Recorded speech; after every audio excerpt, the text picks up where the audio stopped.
Afzal Khan studio Bodhgaya. जहिया तोरा पिया पगल लेके अइता डोली आगे, लेके अइता डोली आगे, मरबौ खबर देतौ तोर सहेली आगे,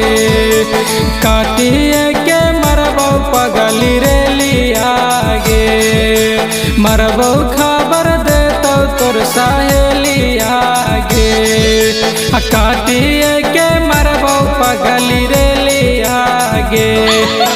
जहिया तोरा पिया पगली लेके अइता डोली आगे, लेके अइता डोली आगे, मरबौ खबर देतौ तोर सहेली आगे, काटिए के मरबौ पगली रेली आगे, काटिए के मरबौ पगली रेली आगे, खबर जहिया देतौ तोर सहेली आगे। कहना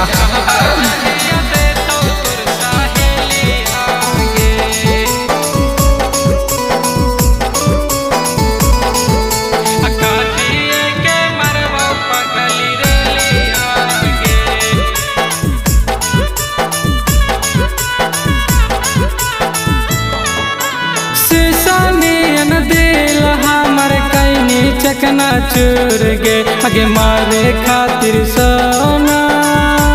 काहे कैनी मजबूर गे,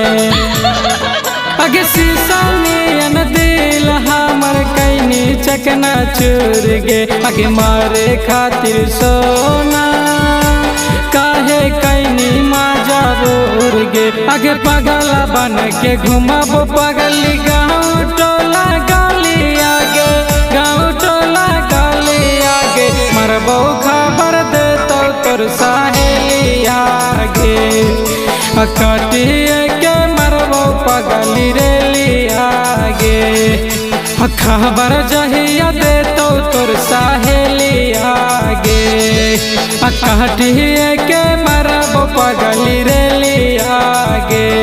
करे जा